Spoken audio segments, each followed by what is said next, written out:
Hello दोस्तों, केम India channel में आपका तहे दिल से स्वागत है। होप सो आप अच्छे होंगे, खुश होंगे। एक्चुअली मैं आपको एक ऐसी ऑर्गेनाइजेशन के बारे में आज इंट्रोड्यूस कराना चाहता हूँ जिसके बारे में पहले से ऑलरेडी बहुत सारे लोग जानते हैं, लेकिन जो नहीं जानते उनको मैं बता दूँ कि अपने देश में एक डीएई ग्रुप होता है। डीएई का फुल फॉर्म होता है डिपार्टमेंट ऑफ एटॉमिक एनर्जी, जिसके अंतर्गत अपना ढेर सारी ऑर्गेनाइजेशन आती हैं, जैसे भाभा हो गया, डीआरडीओ हो गया, इसरो हो गया, एनपीसीआईएल हो गया, आईआरईएल हो गया, और भी बहुत सारे हैं। आप एक बार देख लेना, नेट पे सर्च कर लेना।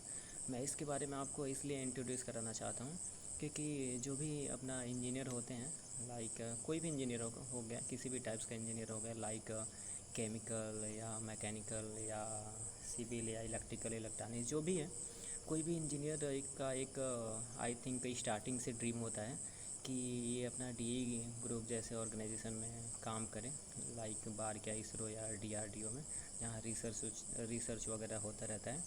तो हर एक नॉर्मल पर्सन और आई थिंक सभी इंजीनियर का एक ड्रीम होता है कि इसमें इस ऑर्गेनाइजेशन में वो काम करें। तो आज मैं इसके बारे में इसलिए आपको बता रहा हूँ क्योंकि आज इसका पेपर था। तो होप सो इतना अच्छा है तो हर कोई चाहेगा इसका एग्ज़ाम क्लियर करना। आज उसका पेपर था तो मैं आज सोचा मैं कि चलो शेयर कर देता हूँ। इतना अच्छा है तो शेयर कर देता हूँ ताकि लोगों को पहले अवेयरनेस हो कि कैसा पेपर आता है, क्या क्या पूछता है, कैसे पूछता है, किस टाइप के क्वेश्चन आते हैं। तो मैंने ऑलरेडी नोट किया हुआ है, मैं आपको अभी बता देता हूँ क्या क्या क्वेश्चन था। वैसे 1 घंटे का पेपर रहता है उसमें, और 40 क्वेश्चन रहते हैं, नेगेटिव मार्किंग रहता है 1 नंबर का।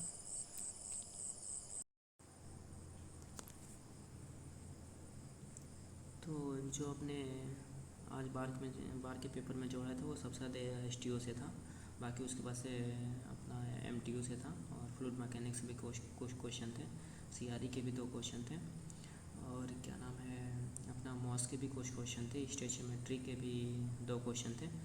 तो मैं आपको बता देता हूँ कौन सा क्वेश्चन था, उसका आंसर मैंने क्या क्या लगाया है।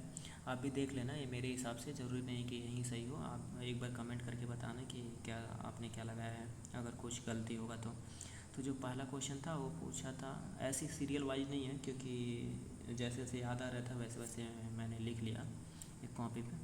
तो पहला जो क्वेश्चन था वो उसमें ऐसा पूछा था कि हाई हीट ट्रांसफ़र किस में होता है, तो टर्बुलेंट फ्लो में ज़्यादा होता है। इसका टर्बुलेंट ऑप्शन सही था। बाकी जो दूसरा वाला था उसमें पूछा था स्टीफन बोल्ट्जमैन कांस्टेंट का, वो पूछा था, मान पूछा था। तो एब्सोल्यूट टेम्परेचर पे 4 प्रोपोर्शनल टू 4 होता ही है।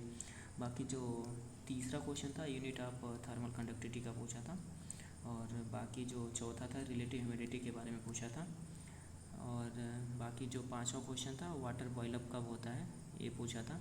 बाकी छठवां क्वेश्चन मुझे अभी याद नहीं आ रहा है एग्जैक्ट, अगर कुछ याद आए तो आप बता देना। इस ऐसे कुछ करके था, P equal to P greater than P, ऐसे कुछ करके था, मुझे याद नहीं आ रहा है। बाकी जो तीसरा क्या नाम है, सातवां कौन सा क्वेश्चन था, हाँ सातवां क्वेश्चन ये पूछा था कि जो सेंट्रीफ्यूगल अपना पंप रहता है ऑपरेटिंग कंडीशन में उसका क्या होना है, एनपीएसएच कितना होना चाहिए, मतलब ज़्यादा होना चाहिए कि कम होना चाहिए। तो इसका तो ज़्यादा ही होगा। बाकी जो अपना आठवां जो क्वेश्चन था वो अपना स्लोप पूछा था, क्या नाम है सैचुरेटेड लिक्विड का स्लोप पूछा था। तो बहुत सारे लोगों ने 0 भी लिखा है, 1 भी लिखा है, लेकिन ये 0 और 1 नहीं होगा क्योंकि जब ना क्यू लाइन का जो इक्वेशन रहता है Q/Q-1 रहता है, तो Q की वैल्यू अगर हम 1 रखेंगे तो इन्फिनिटिव होगा। बाकी जो अपना 9वां जो क्वेश्चन था वो एक क्यूब स्फेयर वाला था, जिसका मतलब स्फेयर आंसर था।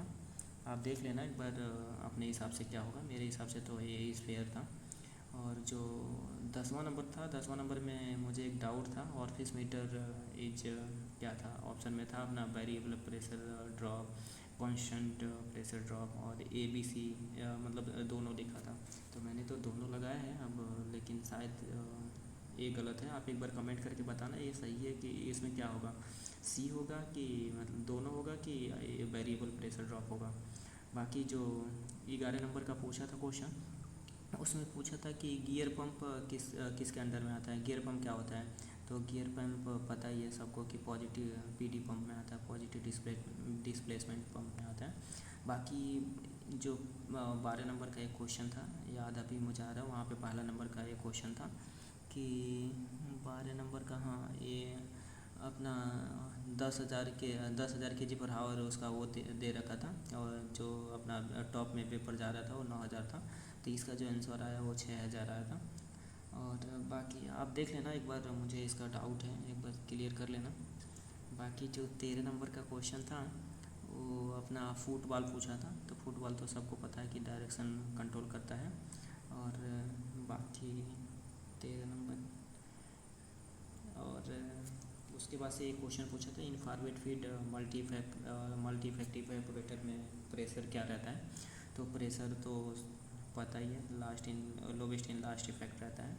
बाकी जो मैं फुटबॉल वाला तो हो ही गया। और क्या पूछा था, एक पूछा था कि 1 kg of water is change to superheated steam 180 to 300 ऐसे कुछ करके था, याद नहीं आ रहा है एग्जैक्ट, आप एक बार देख लेना। इसका इवेपोरेटेड द वाटर मैंने लगाया, वो भी गुप्ता मैंने देखा भी, वो सही भी है, तो एक बार आप चेक कर लेना। बाकी जो अपना 14 हो गया, 15वां नंबर का क्वेश्चन था। 15वां नंबर का क्वेश्चन था कि किसी को टावर की हाइट क्यों बढ़ाई जाती है, टावर लंबा क्यों बनाया जाता है। तो टावर की हाइट चैनलिंग को बचाने के लिए किया जाता है।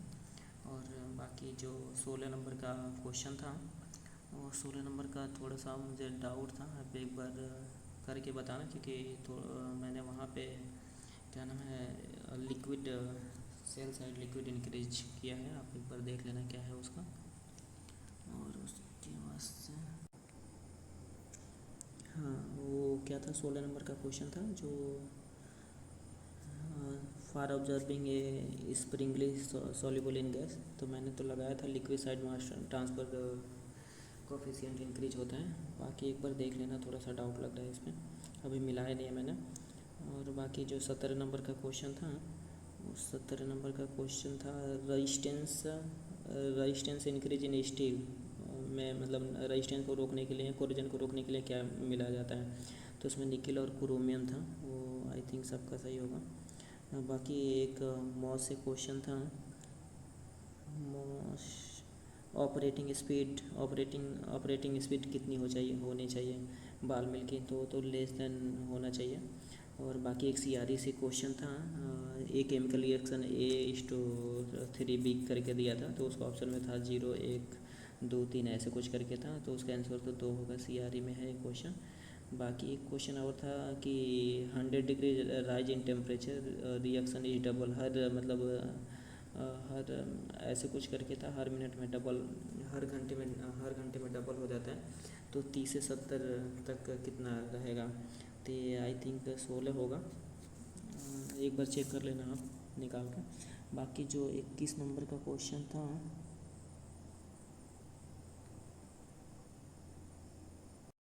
इतना टाइम देने के लिए आपको बहुत बहुत धन्यवाद। होप सो मिलते हैं आगे चल के, बाय। एक बार मैं जूम कर लेता हूँ, आप एक बार देख लो, क्योंकि काफ़ी इधर उधर लिखा हुआ है, तो शायद हो सकता है समझ ना आए, क्योंकि ट्रेन में थे हम लोग, पूरा क्वेश्चन भी याद नहीं आ रहा था, ऐसे जो भी याद आ रहा था ऐसे ही लिखते गए। तो एक बार देख लो, फिर भी अगर आपको समझ नहीं आता है तो आप एक बार मुझे बता देना, कल मैं अपना इंडिया बिग से सबका स्क्रीनशॉट लेके और डाल दूँगा, 2-3 मिनट का वीडियो रहेगा, डाल दूँगा, देख लेना एक बार।